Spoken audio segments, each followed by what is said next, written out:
Drake Maye, who was talked about, I think at least in the conversation with Caleb Williams, if you go back a year ago, prior to the last year of college, ended up being the third guy. Jaden Daniels, to his credit, did everything, moved ahead of him. There were teams, though, that liked Drake as the second one, and there were multiple teams that were willing to trade up for him, even though it sounds like coming from North Carolina, Chase, like other North Carolina quarterbacks, it's such a simplistic type of an offense. There's a big growth process he has to go through. So if you're New England, and in all likelihood, let's be honest, you're probably thinking Jacoby Brissett is our week one starter. But how do you bring Drake Maye along? How does he, accuracy-wise and otherwise, get better?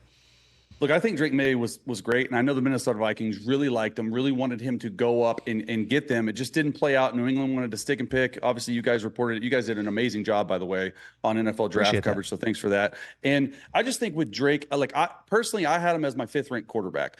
And not necessarily because of the talent, just because of the inexperience and the lack of weapons on offense. That offensive line at UNC was pretty poor. It is a very simple offense. If you look at it and really break it down, really half the offense is him looking left or right and taking off down the middle of the field, which showed his athleticism.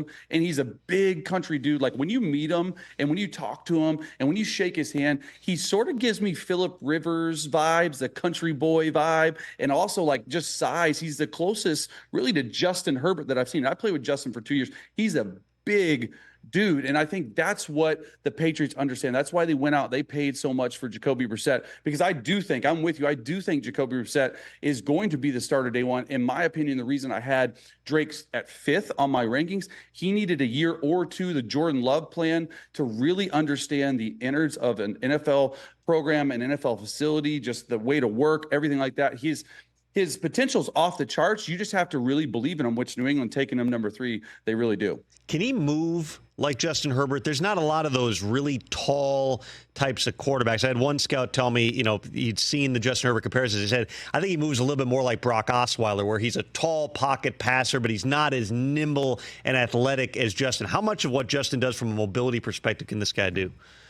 Yeah, I mean, look, for me, I think it's pretty much on par. Like when I was with Justin, he's a lot faster. He's a very long strider. Obviously, he's a tall dude. But with Drake, I do think he's not as shifty. I do think straight line speed is fast. If he gets going, you watch some of his highlights. I mean, everyone saw the highlight, I think, against Pittsburgh, where he's up and to the left and he threw it left-handed outside of the pocket. Like, just that's what he has. He has that playmaking ability in him. He just has to learn how to read an NFL defense, has to learn to go through progressions. That's not a slight on him. He just is very inexperienced, hadn't started a ton of games, and everyone obviously knows the UNC quarterback pedigree isn't great right now, so hopefully he's the mold that can fix it. He is definitely a different guy than Sam Howell. Sam Howell is one of the most quiet, introverted people. Yeah. That hurt him, honestly, in the pre-draft process. He slides to the 5th round in part because people were like, a little bit more juice. Drake is like, you talk to coaches who met with him and they're like, whoa, he came in with a lot of energy. He wants to tell you every piece of tape he's ever watched here. Not in a bad